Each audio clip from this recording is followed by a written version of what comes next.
이런 말을 했습니다. 사람은 역사를 통해서 아무것도 배우지 않는다. 배우지도 않는데 왜 가르치는지, 그러면 역사를 가르치는 선생은 왜 필요한지, 결국은 안 배울 건데, 그런 생각이 들지만 엄연한 현실입니다. 왜냐하면 과거의 역사가 오늘도 그대로 반복되고 있는 것들을 우리들의 현실 속에서 우리가 끊임없이 보고 있기 때문입니다. 역사를 바라보는 사람들의 관점에 따라서 다르게 해석을 하고 평가를 할 수가 있겠습니다만은, 저는요, 이 역사를 바라보는 사람의 눈이 크게 두 가지가 있다고 생각을 합니다. 하나는 불신자들이 바라보는 역사관, 또 하나는 우리 신자들이 바라보는 역사관. 이 두 역사에 대한 관점, 이 두 역사에 대한 생각은 판이하게 다르도록 되어져 있습니다. 이 두 가지 역사관이 서로 다르게 될 수밖에 없는 것은, 가장 먼저 이 역사의 주인이 누구냐 하는 이 사실부터 다릅니다. 세속적 역사관에서 보면 역사의 주인은 사람입니다. 인간이죠. 인간이 역사를 만드는 것입니다. 하지만 우리 믿는 사람들, 우리 기독교적 사관에서 보면 역사의 주인은 누굽니까? 그렇게 믿으십니까? 예. 역사의 주인은 하나님이시다. 표면적으로 보기에는 어떤 강대국, 또 세상을 이끌어가는 어떤 중요한 사람들이 때를 따라서 역사를 이렇게 저렇게 바꾸는 것처럼 보이지만, 사실은 그 역사의 중심에서 온 세상을 섭리하시고 주관하시고 인도하시는 분이 하나님이시다라는 것을 우리는 믿습니다. 수많은 사람들이 태어나고 죽습니다. 나라가 섰다 없어집니다. 우리나라의 역사만 봐도 얼마나 많은 나라들이 바뀌었습니까? 오늘 우리는 대한민국이라고 하는 나라를 살고 있죠. 이 계속되는 역사 속에서 사람이 바뀌고 그 역사의 내용들이 바뀌고 있지만, 결국 그 역사의 배후에는 하나님이 계시다는 사실입니다. 또 하나 생각할 것이 있다고 하면은, 역사는 발전하는 것인가 하는 것입니다. 세속적인 사관에서 보면 역사는 발전합니다. 그래서 유명한 철학자들의 가르침을 보면 헤겔 같은 사람은 정반합의 원리를 가지고 역사의 발전을 이야기를 했습니다. 과학 문명이 발달을 합니다. 철학과 사회가 발달을 합니다. 기술이 발달을 하죠. 사람 사는 삶의 내용이 바뀝니다. 그러니 많이 발전하고 있다라고 판단을 하는 것이죠. 그런데 기독교적 역사 관점에서 바라보게 되면 판단하는 것이 다릅니다. 역사는 발전하지 않는다는 것입니다. 우리 기독교적 사관에서 보면은 옛날 있었던 일이 똑같이 반복되고 있고, 세상에 새로운 것은 없다고 이야기를 합니다. 해 아래 새 것은 없나니. 예전에도 있었던 것이 지금도 있고, 예전에 사람들이 생각하고 누리던 것들이 지금도 반복되고 있다고 이야기를 합니다. 과학이 발달을 하고 문명이 개척이 되고 철학이 진보를 하고 기술이 달라져서 과학 문명이 우리들에게 달라진다고 하더라도, 사실 보면 사람의 삶은 그렇게 달라지는 것이 없습니다. 무슨 말이냐면, 사람들이 입는 의복은 옛날하고 비교해 보면 달라졌습니다. 사는 주거 환경도 보면 옛날과 지금은 확연하게 달라졌죠. 그런데 옛날이나 지금이나 사람 미워하고 질투하고 싸우고 한 주거 공간에서 식구들끼리 지내면서 만들어지는 이게 노아 시대나 지금이나 똑같다는 것입니다. 변하지 않습니다.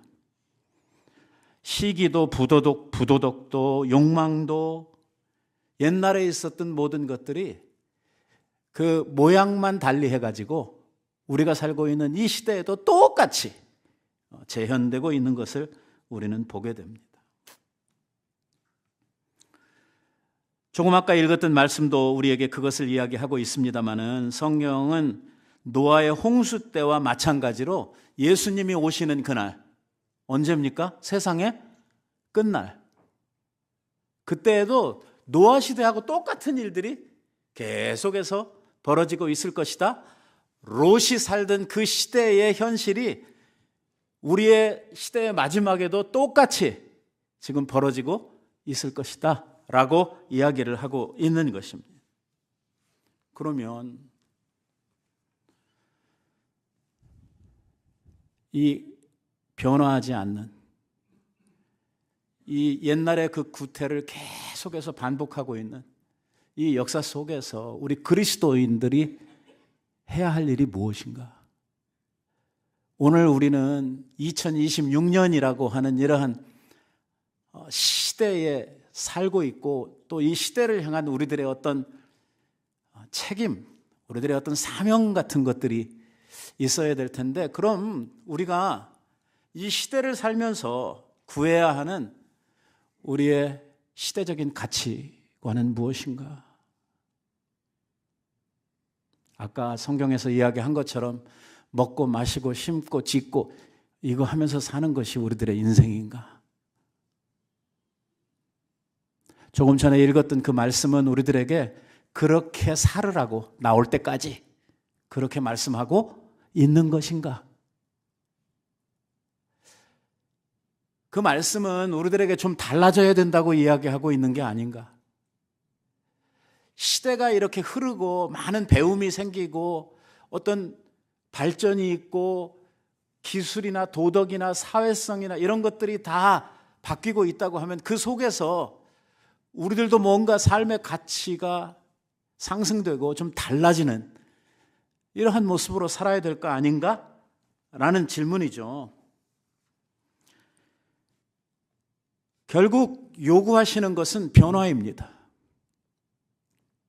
그래서 사도 바울이 구원받은 우리 성도들의 삶을 그냥 한마디로 빵 정리한 것이 무엇이냐면 로마서 12장 첫 절에 나오는 말씀입니다. 너희는 이 시대를 본받지 말고 변화를 받아. 변해야 된다는 거예요. 변하지 않으면 하나님의 뜻이 보이지 않는다는 거죠. 하나님이 온전하시고 기뻐하시고 그 하나님이 우리들에게 원하시는 이러한 삶이 되지도 않는다는 거예요. 그러니까 변화를 받아야 되는 거예요. 변화를 받는 게 우리의 외모를 어떤 우리의 치장을 바꾸는 것이 아니라 뭐가 변해야 돼요? 우리의 마음이 변해야 된다고 이야기를 하고 있어요. 결국 결론은 이렇게 되는 것이죠. 왜 역사가 발전하지 않느냐? 왜 그 구태가 계속해서 반복되느냐? 사람이 변하지 않는다는 거예요. 사람이 변하지 않기 때문에 역사는 반복되고 있는 거예요. 똑같은 일들이 노아 시대 때 있었던 일들이 롯 시대에 있었던 일들이 지금도 반복되고 있는 이유는 바로 사람의 마음이 변하지 않는다는 거예요. 그죠? 세속적인 삶의 특징을 보면 물질과 욕심을 위해서 살고 그저 이 생의 자랑이나 이 생에서의 자기의 욕구를 채우는 것이 전부란 말이에요. 이게 옛날 사람이나 지금 사람이나 다 똑같단 말이에요. 본문에는 그걸 어떻게 표현을 했냐면 먹고 마시고 시집가고 장가가고, 그러니까 이 말을 오해하면 시집도 가지 말고 장가도 가지 말아라 그 말이 아니고 이게 이런 구태가 계속해서 반복되고 있다는 것이거든요. 이런 현상적인 일들, 다시 말하면 우리가 살면서 육신적으로 필요하고 우리가 살면서 해야 할 이러할 일들이 우리의 삶의 전부가 아니다.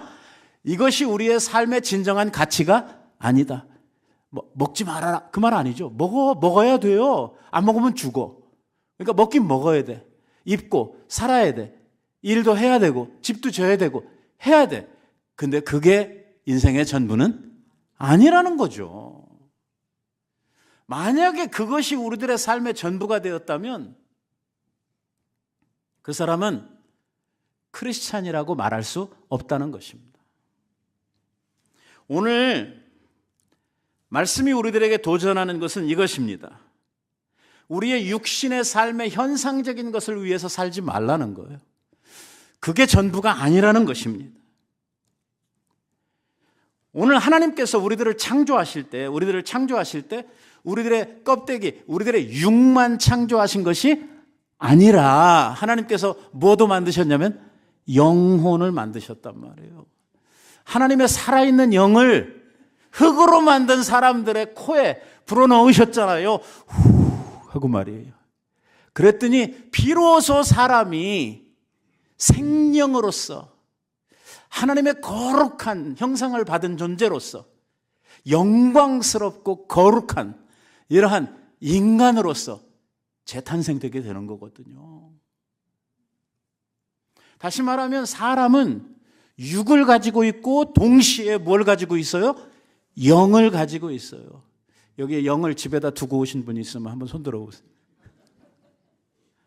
우리는요, 영과 육이 항상 같이 움직여요. 육은 보이지만 영은 보이지 않죠. 우리의 속에 담아두셨거든요. 근데 사람들이 보이는 육에 대해서는 치중을 하고 육에 대해서는 관리도 하고 많은 이 노력을 들이는데 보이지 아니하는 영혼에 대해서는 영혼이 분명히 존재하고 있는데 이 보이지 않는 영혼에 대해서는 관리를 하지 않는다는 거예요. 이게 아주 심각한 문제가 되는 이런 거 아닙니까? 우리가 밥을 안 먹고 몇 끼 지나가면 어떻습니까? 우리가? 배고프죠. 먹어야 됩니다. 한참 못 먹으면 그 다음에 밥 먹을 때 보면 사람이 아니죠. 막 허겁지겁 코로 먹는지 입으로 먹는지 이게 정상이죠. 이상한 게 아니고. 왜? 육신의 필요가 있죠. 배고프면 먹어야 되죠. 피곤하면 뭐 해야 돼요? 자야 되죠. 우리 육신들은 우리들에게 필요한 것들을 요구하고 우리는 그것을 충실하게 채우고 혹시라도 우리의 육신의 필요가 모자랄까 봐 우리는 삶을 통해서 이 필요를 충분하게 채우려고 열심히 일하고 노력하고 이거를 많이 우리들이 구비하면서 만족감을 느낍니다. 그런데 육신을 위해서는 그렇게 열심히 노력하고 땀 흘리고 수고하고 이렇게 하면서 뭐는 안 해요? 영을 위한 수고는 안 한다. 영을 위해서 땀 흘리는 사람이 없단 말이에요.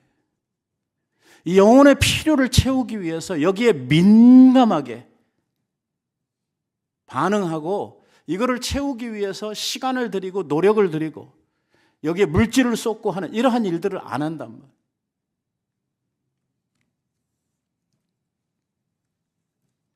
그래서 하나님께서 이스라엘 백성들을 가나안에 들여보내시면서 하신 말씀이 이거예요. 여러분들 잘 아시는 말씀인데 사람이 떡으로 사는 것이 아니다. 아니긴 뭘 아니에요. 먹어야 살지. 하나님은 그렇게 말씀하시는 거예요. 사람이 떡으로 사는 거 아니다. 뭘로 산다? 하나님의 입으로부터 나오는 말씀으로 사는 거다. 저 말을 얼만큼 이해를 하고 있습니까? 나는 안 먹어도 아무 일 없던데. 오늘 우리들의 영혼이 우리 속에서 얼마나 배고파서 이 영혼의 필요가 채워지지 않아서 갈급하고 고통스럽고 이 안에 있는 이 영혼이 막 탄식하며 나도 좀 봐달라고 나도 좀 채워달라고 외치고 있는데 이러한 외침조차도 영적으로 너무 무디어져 가지고 반응하지 않는. 이러면 아주 우리 삶이 곤란해진다는 것입니다. 예수님께서도 뭐라고 말씀하시냐면, 말씀 띄워주세요. 그 다음에 뭐라고 말씀하십니까? 썩어질 양식을 위해서 일하지 말고 썩지 아니할 양식을 위해서 일해라. 이게 뭔 소리예요?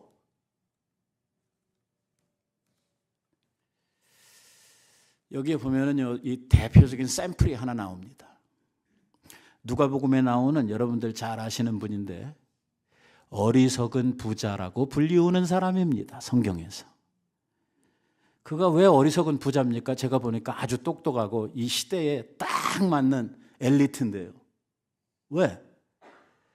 열심히 가서 노력하고 다른 사람들보다 더 많은 이 소출을 얻기 위해서 연구를 하고, 그리고 열심히 일해서 딴 때보다 더 많은 소출을 거두었어요. 수확을 얻었습니다. 이걸 다 채울 창고가 없어요.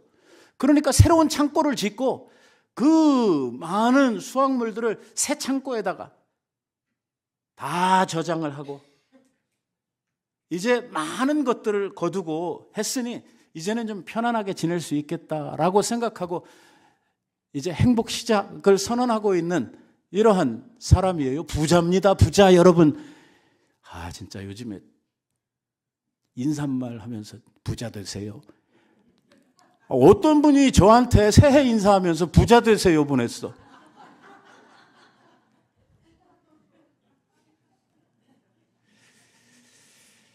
야, 참.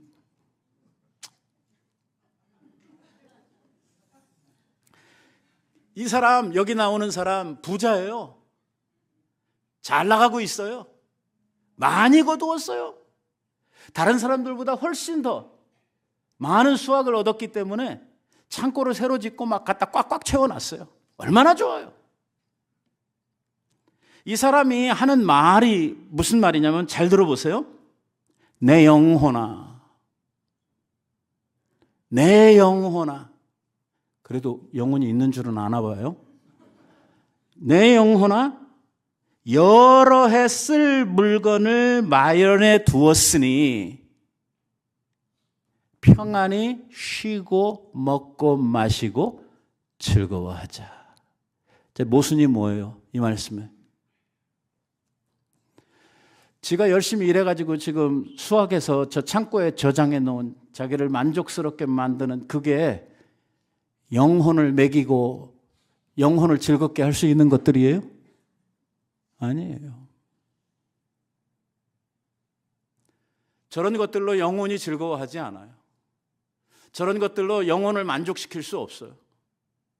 지금 자기가 마련해 열심히 일해서 밭에 소출을 가지고 창고에 마련해놓은 곡식들이 영혼을 먹일 수 없어요. 그런데 이 사람이 뭐라 그러냐면, 내 영혼에게 이르되 여러 해 쓸 물건을 내가 마련해 두었으니까 먹고 마시고 즐거워하자, 이렇게 말하는 거예요. 돼요, 안 돼요? 그래서 성경은 이 부자를 뭐라 그러냐면 어리석은 부자라고 이야기를 하고 있는 거예요.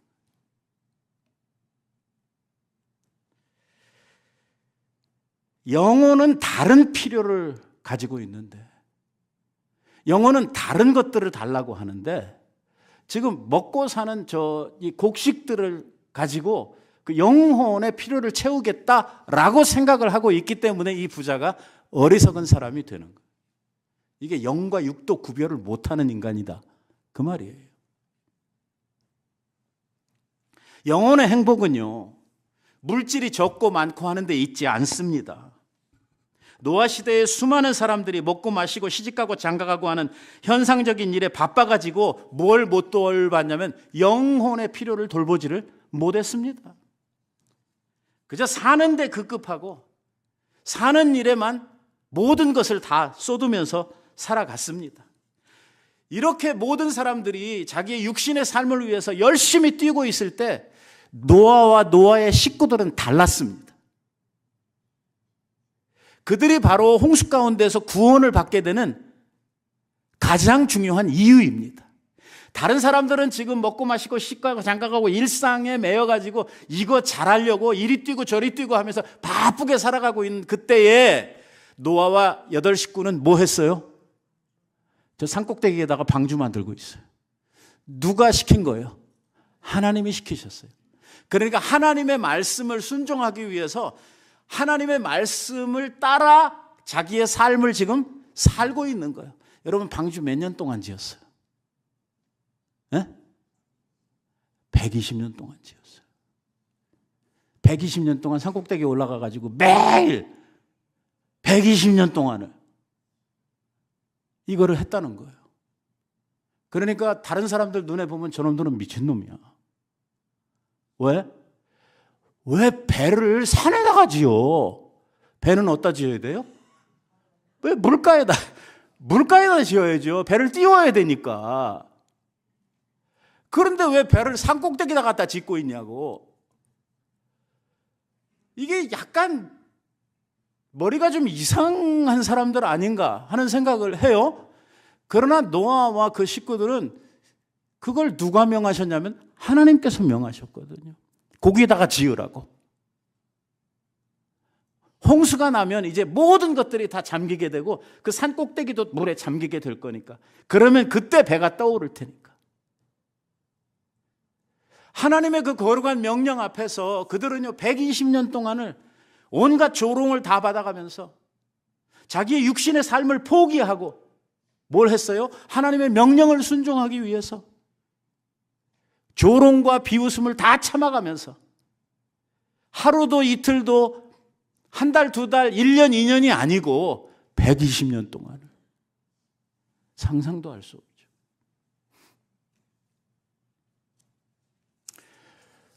오늘 우리 교회가 선교주의를 맞아서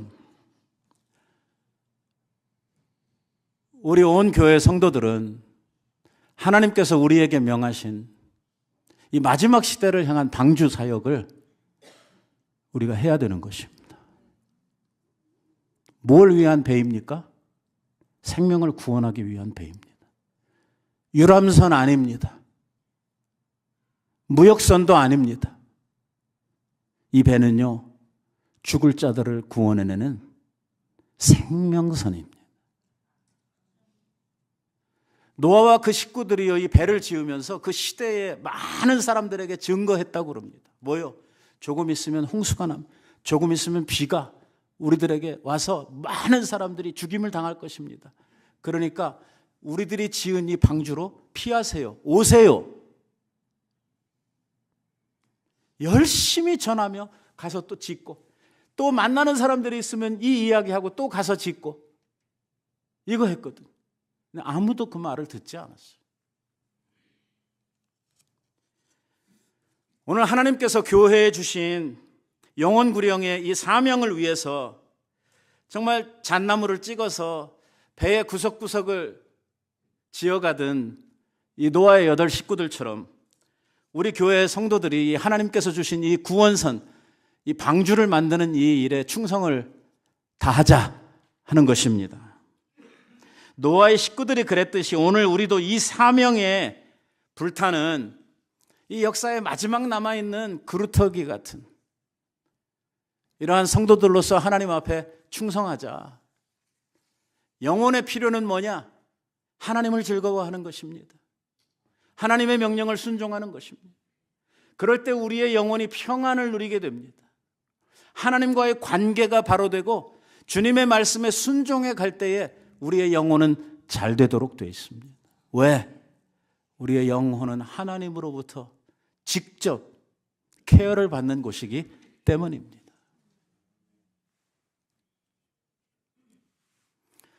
오늘 선교주의를 맞아서 선교가 뭐냐? 선교는 뭐 하는 거냐? 선교는요, 하나님의 명령을 수행하기 위해서 훈련하는 것입니다. 선교는 훈련입니다. 선교는 유람이 아닙니다.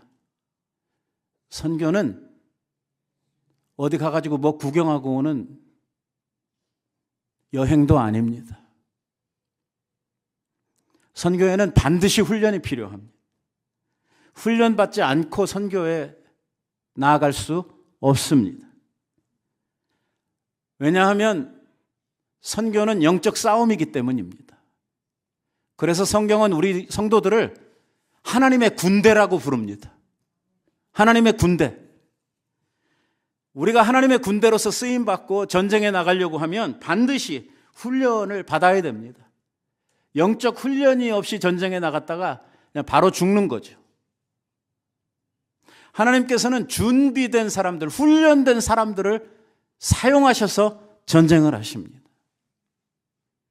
준비된 만큼 쓰는 것입니다. 성도 이 선교를 아주 쉽게 장난처럼 생각하시는 분들이 있습니다.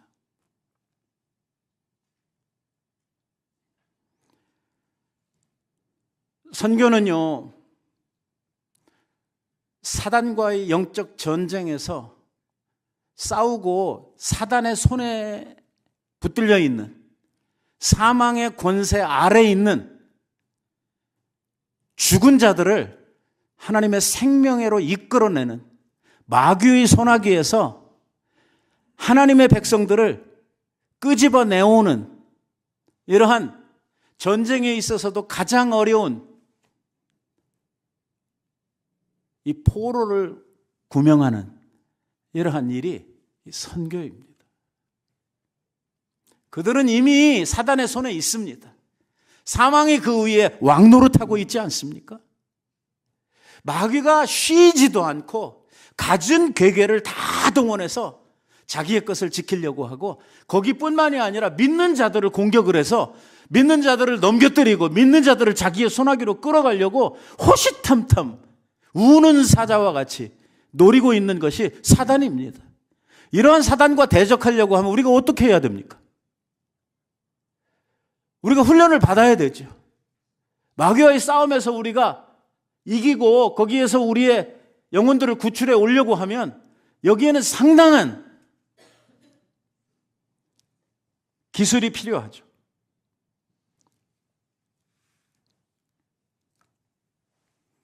그래서 선교는 훈련이다. 열심히 훈련받아야 된다. 오늘 우리가 그냥 선교하자 하면 되지, 아니에요. 훈련 받아야 합니다.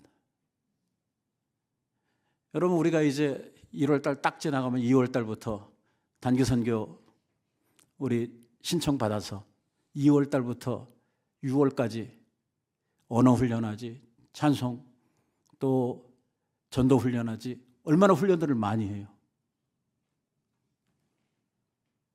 해야 합니다. 뭐 우리 교우들이 함께 다니면서 이미 경험한 일입니다만은, 선교 현지에서 우리 교인들이 귀신 들린 사람 만나가지고 그거 싸우고 귀신 쫓아내려고 막 몇 시간 동안 땀을 뻘뻘 흘리면서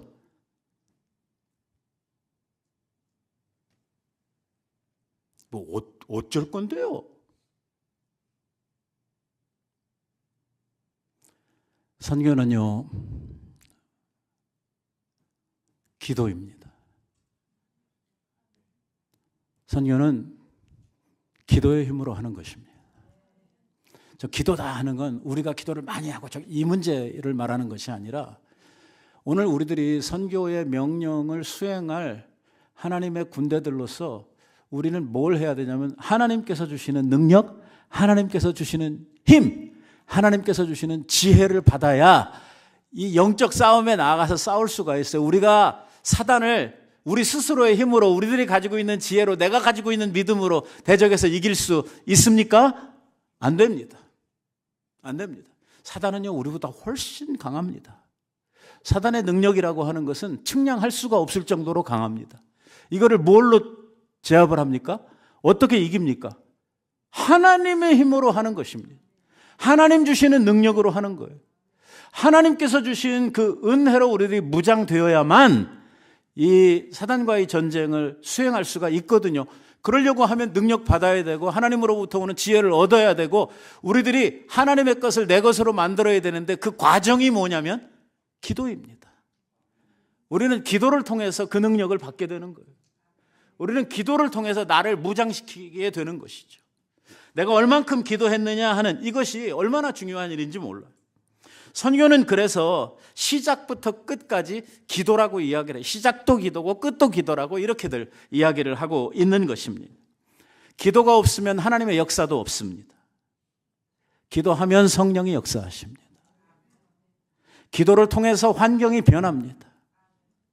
이게요, 영적으로 무장된 사람은요, 앞에 딱 나타나기만 해도 이 귀신에 사로잡힌 사람들이 벌벌 떱니다.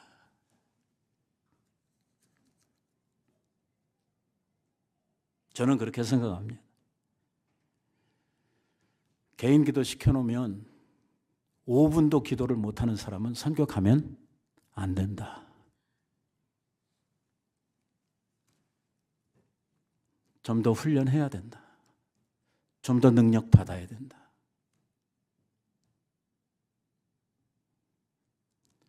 선교는요, 죽는 겁니다. 어제 그제 우리 선교사님들 오셔서 하신 말씀 중에 상당한 부분이 선교는 죽는 거라고 말씀하셨어요.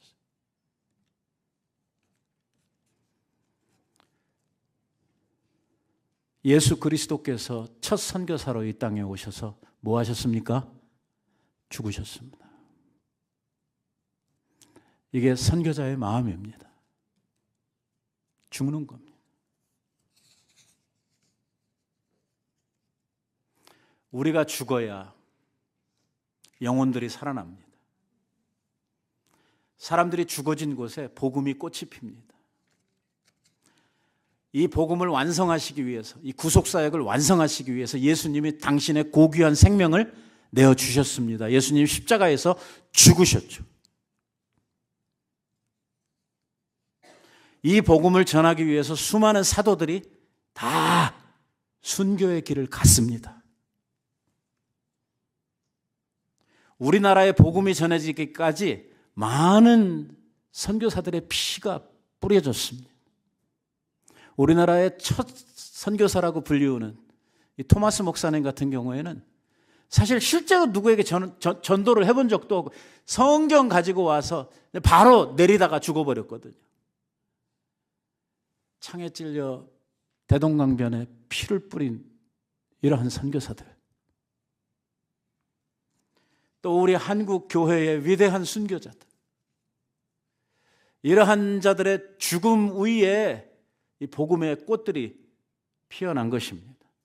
우리 한국 교회가 이만큼 복을 받고 설 수 있었던 것은 어느 곳보다 우리 한국에 복음을 위해서 피 뿌린 자들이 많기 때문입니다. 다 죽는 거 아닙니다. 죽을 각오로 하면 또 삽니다. 여러분 잘 아시는 우리 이순신 장군께서 그러시지 않았습니까? 죽으려고 하는 자들마다, 살려고 하는 자들마다 죽을 것이요. 죽으려고 하면 살 거다고 하면서 그 전쟁을 하지 않았어요? 이렇게 생각하면 됩니다. 내가 죽으면 100배, 60배, 30배의 결실이 맺힌다. 이 심정으로 우리가 선교하는 것입니다. 죽을 각오로 가는 것. 여러분 오늘 받으신 이 팜플렛, 이 안에 팜플렛 한번 같이 보시겠습니다.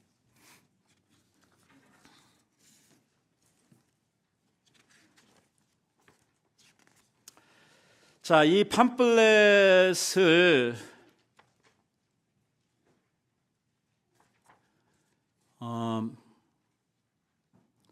이거 그냥 이렇게 하고 여기다 꽂아놓고 가시는 분, 자기 앉았던 자리에다 그냥 꽂아놓고 가시는 분들이 한 2명 정도 있어요. 제가 주일날 저녁 때 교회 와서 이렇게 정리하면서 보면은 이 자리에다가 주보구목 이렇게 꼽아놓고 가시는 분들이 있더라고요. 야, 미워할 겁니다. 자, 선교는 지상 명령입니다. 선교 왜 해야 되는지, 우리 교회는 선교를 어떻게 할 것인지 거기 다 써놨으니까 집에 가서 읽어보셔야 됩니다. 한 번 읽어가지고는 안 되고요. 돌돌달달 외울 때까지 읽으셔야 됩니다. 자, 그 다음에 우리가 현재 같이 사역하고 있는 선교지들이 그 다음 중간에 쭉 소개가 되고 있어요. 여러분들 개인 기도 하시면서 우리 선교사들 위해서 기도할 때 그 이름들 호명해 가면서 기도하라고 사역들도 거기 다 소개해 놨어요. 이렇게 하는데도 선교사님 이름도 기억을 못 하시는. 자, 이번 올해에 우리들이 하려고 하는 선교 계획이 그 다음에 나옵니다. 올해에도요 2번의 단기 선교를 해야 되고요, 또 캄보디아 농아사역 우리들이 협력하고요, 올해에 볼리비아로 우리 여름 선교지를 변경해서 가려고 계획을 하고 있습니다. 그래서 우리 선교 리더들이 볼리비아에 선교 답사를 2월 말 3월 초 정도에 한번 다녀오려고 생각을 하고 있고요. 우리가 지금 북한 선교를 위해서 일하고 있는 거 여기 우리가 내놓질 못하죠. 왜냐하면 좀 굉장히 보안이 요구되는 이러한 일이기 때문에 못하지만 우리가 북방 선교를 열심히 하고 있는 거 여러분들 아마 아실 거예요. 작년에 왔다 가셨죠? 작년에 우리 선교사님 모셔서 하고 가셨어요. 예. 그 다음에 우리들이 모슬렘 선교를 위한 이 교두보를 마련하기 위해서 알바니아에 2년 전에 저하고 선교부장이었던 그 알렉스 장로님이 갔다 왔죠. 지금 거기에 현지에 있는 선교사님하고 우리들이 이야기를 해서 우리 사역, 그 선교사님을 통해서 우리 교회가 하려고 하는 사역들을 지금 시작하는 단계에 있어요. 그래서 한 이번 연말 정도 돼서 사역이 얼마나 진척이 됐는지 또 어떤 필요가 있는지 이러한 것들을 우리들이 살펴보기 위해서 알바니아, 잘못 썼어요. 그거 잘못 썼습니다. 알바니아예요. 알바니아지가 어딘지 모르겠어요. 알바니아예요. 알바니아. 제가 지난번에 갔다가 참 이 가슴이 좀 뜨거워졌던 게 뭐냐면 우리가 가는 알바니아가요, 사도 바울이 복음을 전하고 다녔던 그 루트예요. 데살로니가로 이렇게 내려가는 이고니온에서부터 그 나라예요. 그 나라. 너무 뜻깊죠. 여기가 공산화돼 가지고선 오랫동안. 근데 고생은 했지만 진짜 너무 잘 된 게 뭐냐면 공산화를 하면서 얘네들이 모슬렘이잖아요. 모슬렘들인데 공산화하면서 모슬렘도 못 믿게 한 거예요. 너 종교 안 돼! 이래가지고서 막 핍박하고 종교 가진 사람들은 막 다 데려다가 이렇게 해가지고 모슬렘 신앙이 딴 데 비해서 굉장히 약해졌어요. 여기는 우리가 복음을 전해야 될 절호의 찬스가 되는 거죠. 그래서 아무튼 여기 가야 되고요. 우리 또 선교지들 우리가 계속해서 도와야 되고, 그 맨 뒷장에 보시면 우리가 올 한 해 동안 이제 계획하고 있는 우리 선교 예산들이 거기 나오죠. 한 14만 불 정도를 생각을 하고 있는데요. 이거를 위해서 여러분들이 이제 선교 헌금을 작정하시는 날입니다. 우리 교회 오래되신 분들이야 뭐 매번 하는 거니까 잘 아시겠고, 처음 오신 분들은 제가 처음 오신 분들을 위해서 말씀드리면 여기 중간에 있는 이 약정서 말입니다. 이 약정서는 한 번 헌금을 하는 게 아니고 매달 한 달에 한 번씩 이 선교, 우리 교회 세계 선교를 위해서 헌금하시는 겁니다. 그래서 여러분들이 요거를 오늘 헌금함에다 넣어주시면 다음 주일에 여러분들이 교회 오실 때 여러분들 주보 나눠드리는 메일함에 1년 동안 여러분들이 드릴 이 선교 헌금 카드가 다 비치가 될 것입니다. 한 가지 아주 중요한 사실은 한 가정에서 하나를 하는 게 아니고 개개인이 하는 겁니다. 그러니까 우리 교회는요, 그러니까 남편 따로 여편 따로 이렇게 따로따로 하셔야 되고, 그 다음에 좀 성의가 있으신 분들은 애들까지, 그렇게 하시는 분들 우리 교회 꽤 많이 있어요. 애들까지. 그러나 절대로 부담 가는 금액을 하시지 마시고, 내가 복음 선교를 위해서 한 달에 이 정도는 헌금할 수 있다 라고 생각되는 금액을 여기 적으셔가지고 조금 있다가 헌금 드릴 때 함께 드려주시면 다음 주에 저희들이 이 카드를 만들어서 여러분들에게 다 배포를 해드릴 것입니다. 여러분, 이런 심정으로 했으면 좋겠어요. 여러분들 커피 한 잔 마시면 얼마입니까? 예. 뭐 싼 거 마셔도 한 5불 하죠. 스타벅스에서. 내가 선교를 위해서 일주일에 한 번 정도를 굶겠다. 커피를 안 마셔. 뭐 이런 심정으로 하시면 돼요.